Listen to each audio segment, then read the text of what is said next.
Fayzli mahalla o'zi bittada bilinadi. Shunaqa chiroyli o'zbekona mahallada joylashgan korobka holatdagi uyimizni bugun sizlarga video obzorini qilib beramiz.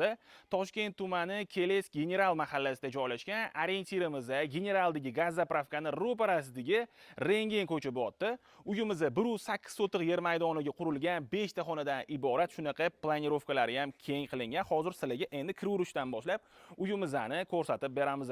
Uyimizga kirishimiz bilan bu yerda darvoza xonamizda joylashgan bitta yoki ikkita mashina bemalol sig'adi. Darvozaxonamizni ko'rib turganingizdek, yopiq holatda darvozaxonagacha joy egalari lombos qilib qo'yishgan ekan. Misol uchun mashina qo'ymagan taqdiringizda ham bitta tapchan qo'yib yoz issiq kunlarda maza qilib dam olib o'tiradigan joy qilib qo'ysanglar bo'ladi. Kirishimiz bilan o'ng tomonimizda hovlimiz uchun sanuzul, uni yonida bo'lsa kladovkamiz joylashgan. Uyimizda gaz, svet, suv hamma sharoitlari bor. Lekin joy egalari suv постоянный bo'lsa ham, mana shu kladovkamizning tepasiga yonkis qo'yib qo'yishgan ekan. Mabodo suv o'chib qolgan taqdirda mana shu yonkisdagi suv zapasda bo'lishi uchun qilingan. Uyimizning atrofida bo'lsa, maktab, bog'cha hamma sharoitlari bor. Masjidga ham yaqin joyda joylashgan va katta yo'lga ham yaqin joyda joylashgan.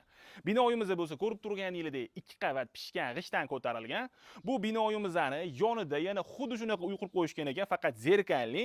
Joy egalari aka-ukalar oladigan bo'lsa, bunisini ham sotib olar ekanlar. Hozir endi men sizlarga binoyimizning ichiga kirib, xonalarini ham ko'rsatib o'taman. Binoyimizga kirishimiz bilan hovlimizda joylashgan. Hamma xonalarimizga ko'rib turganingizdek faqat hol orqali kiriladi. Bu hovlimizni ikkiga ajratib, ya'ni oshxona qismini alohida foydalansanglar ham bo'ladi. Bu yerda oshxona va hovlimizni studiya formatda planirovka qilingan. Sizlar razdelniy planirovka ham qo'ysanglar bo'ladi. Bu yerda bo'lsa katta zalimizda joylashgan. Bu xonamizning oynasi orqa hovliga qaragan. Atalab shunaqa joy ajratilgan, havo aylanib turishi va xonalarga yorug'lik kirishi uchun qilingan. Zalimizning kattaligidan foydalanib bir qismini stol zona, bir qismini bo'lsa divan zona qilib bemalol foydalansanglar bo'ladi. Uyimizda sifatli qurilish mollari ishlatilgan. Qavatlarimizning orasiga bo'lsa ko'rib turganingizdek plita qo'yilgan. Bu yerdan ko'rib turganingizdek ikkinchi qavatga chiqsa bo'ladi. Zinamizdan tagidan unumli foydalanib kladovka qo'ysanglar bo'ladi. Bu yerda bo'lsa birinchi qavatimiz uchun umumiy sanuzul, uni yonida bo'lsa родительская spalnyamiz joylashgan. Bu xonamizning ham oynasi orqa hovliga qaragan. Hozir endi sizlar bilan birgalikda ikkinchi qavatimizdagi xonalarimizni ham ko'rib chiqamiz. Ikkinchi qavatga chiqishimiz bilan ham hovlimizda joylashgan. Ikkinchi qavatimizda xonalarimizning ham hammasi razdelniy, faqat hol orqali kiriladi. O'zingizlarning xohishingizga qarab, bu hovlimizni aynan mana shu joydan devor qilib, bitta xona qilib ham foydalansanglar bo'ladi. Hamma xonalarimizni ko'rib turganingizdek keng, katta va yorug' qilib planirovka qilingan. Ikkinchi qavatga chiqishimiz bilan to'g'rimizda bo'lsa, spalnyamiz joylashgan.